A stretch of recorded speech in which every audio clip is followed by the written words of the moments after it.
This program is proudly brought to you by LateNightMedia.com for all your podcasting, comedy writing, and hot steaming pod needs. LateNightMedia.com. Conscious wisdom, challenging our skeptical, critical thinking, digging deep into the dark and the light, and exploring the depths of our mind, body, and spirit. The podcast sprinkled with science, creativity, ageless wisdom, philosophy, and conspiracy. So be part of the discussion and get involved. Be part of the action of thinking and being the revolution. Be conscious with wisdom. Conscious wisdom, challenging our skeptical, critical thinking.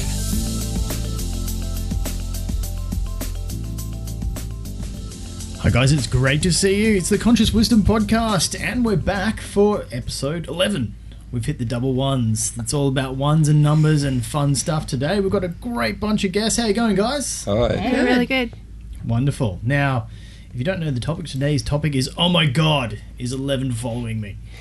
And we're all about 1111, life paths, and numerology, which is fantastic. It's what we love. In the numbers kind of land. Now, I guess we've got one of the foremost people about 1111s and life paths and numerology, psychic kind of stuff. It's Sarah. Yep. Sarah, how you going? Thanks, Kris. Yeah, I'm going really well. Really excited to be here, especially on episode 11. Well, that's what I was thinking. Episode 11 is kind of designed just for you to do 11-y kind of things. Now, 1111, what does it mean to you? It's basically a wake-up call, and the people who see it have a lot in common. It's like a homing call, and the more you talk about it, the more you'll see it, the more it'll enter your life. It just opens this whole period of change. Often people start to see 1111 just before they go on maybe a 5 to 10 year period of transition, often from quite normal lives to quite alternative ones. Wow, fantastic. And you do a lot of life path stuff with all your clients, and when you do readings? Sure, yeah. So life path is just a way of interpreting dates of birth, and you pretty much just add it straight across, and it usually gives you a double digit, which you reduce down. So you get something between 1 and 9, or a master number 11, 22, 33, or 44. And the idea is it's basically a choice we make for a lifetime. It tells us what we want to focus on, what we want to heal. And when you actually follow your path, like, just everything opens up. Life's so much easier. Awesome. We have so many guests here today, and two Sarah's left. We have Carol and Byrd. Caroline Byrd. Did I do it, Carolyn? Again? Oh, you can punch me later. Okay. It's fine. You get a free one. Thank you. You're back. How you been? I'm back. Really good. Awesome. How did you like the first podcast that you did? It was great. No, I really enjoyed listening back to it and critiquing a few things, going, I'm not going to do that again. Did my voice sound good? Oh, very sexy. Did I do like a manly voice? You've got a sexy voice. I'll put up my bass. I'll try this. Is it even more manly? Oh, don't do that, Kris. It's a little bit shit from South Park now. Hang on. Remember, my husband's sitting over here. I have to behave. All I can say is we can hang out. He's rolling his eyes right now. I like okay, that. I'll take the bass down a little bit less. Yeah, no, that's good. Yes. Okay, I think I've gone back to normal. Thank you for having me back awesome. again. Excellent. And for people at home who don't know, what do you get up to? What do you do?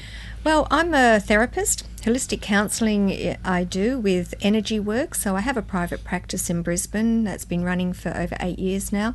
I also run seminars in Brisbane. A lot of meditation, breath work, and also the Spiral of Life seminar, which is to understand the strand of who we are, what the soul has come in to understand. Meditation groups is one thing that I've done for many years. At the moment, I'm not running any, but it might come back again in the pipeline. So, awesome. Sounds good. I like that. I think I need more bass. I think I took too much bass off. There we go. I feel better now.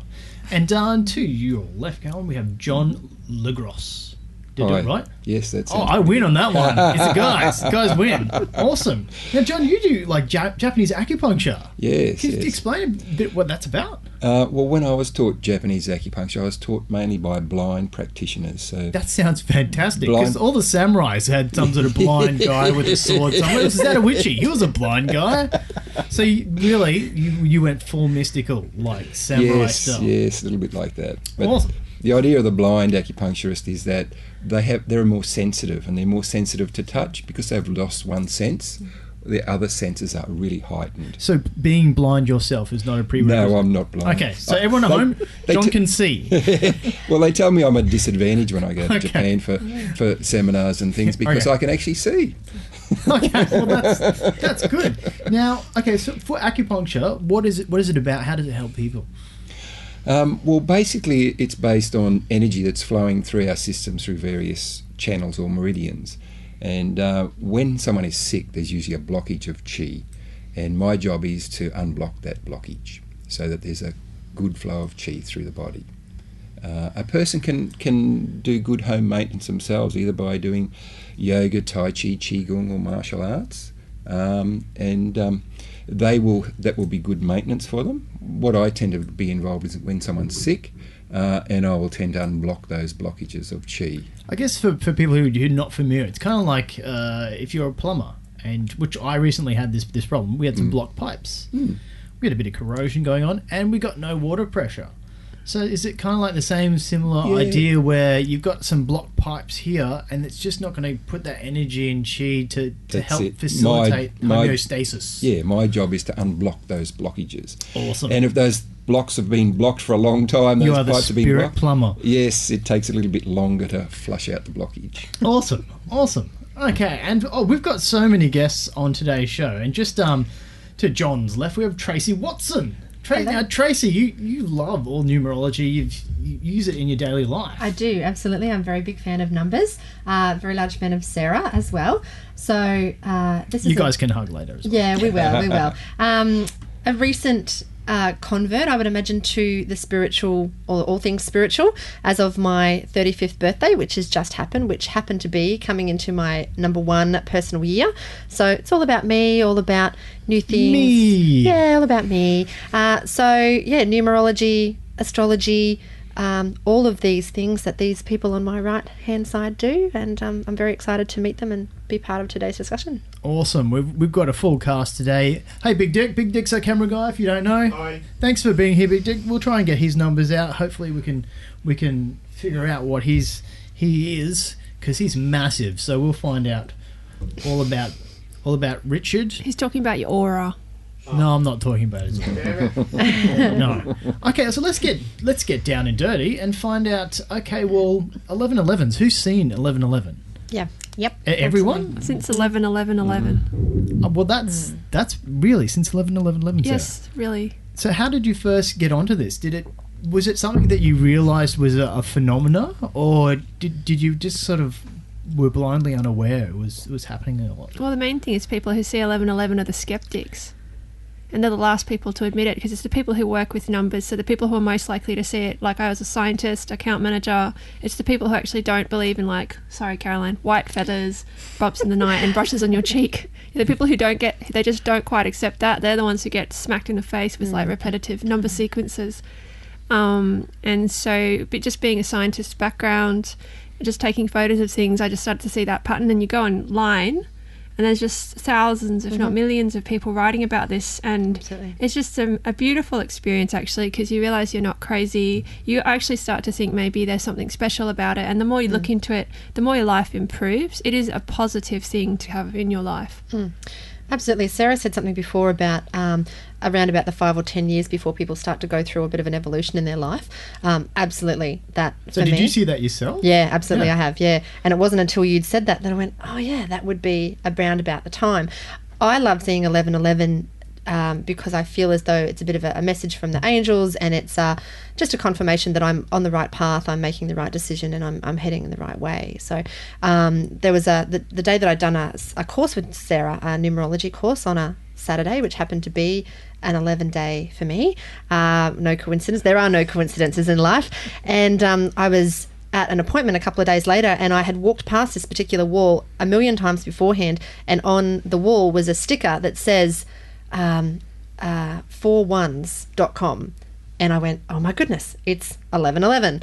It was just magical, and just being aware of it. Wow. I love seeing it. So yeah, 11/11's fantastic. So to get a bit of a message. It is kind of weird. I first came across it working at the TV station, and I was up in the broadcast room at the time, just randomly doing things with videos, watching things to make sure random genitalia doesn't go to air. because you'd be surprised what people You do want to just put in plan. there. You want to plan. I didn't know that was a gonna job. happen. Yeah. No, yeah. You get paid to do that. I did. It's amazing. Yeah. You never told me this. All I can say is I might have missed one, but we won't go into that. Domestics. But I know. But what happened was the person I worked with said that her boyfriend kept waking up at like 11:11, and then like for some reason all the time he just looked at the clock. It was always 11:11, and he couldn't figure out like why this phenomena was happening. So she went online and did the googly thing, and it just kind of was saying it's a special group of people. Is it a special group of people? That's what I know. Carolyn. I wouldn't call it special. I wouldn't say So it's special. anyone can, if they notice this, I find it's that not like a select group of people. No, I wouldn't say it's a select group. I feel that everyone will see it at some point in their journey, but what happens is where they're vibrating, where they're at in their journey, how they're feeling, to their awareness as to something inside says, look at that, notice it. Something changes within the person. Like you could see 11:11 all the time and you would never even think, it's like, oh yeah, it's 11 past 11. It's just a number on a clock, or oh yeah, I've seen it here. Or you go, oh, what a coincidence, I'm seeing it everywhere. Yeah. But until awareness shifts, which is something that to me, when people go on a journey in their spiritual development, they start to see it clearer. And something inside, for me, it pointed it out.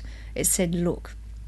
But you know, I will share the first time it actually came to me was, let me think now, probably about 18 years ago was the first time. And I had this big old clock on So it must have happened when you were about 3 years old. Oh, definitely. Thank you, Kris. I love you. This flirting is outrageous. No, It is. right. I love it. Don't do that. Keep going. Okay. Wait a second, I'll put Yes. my bass up again. All right.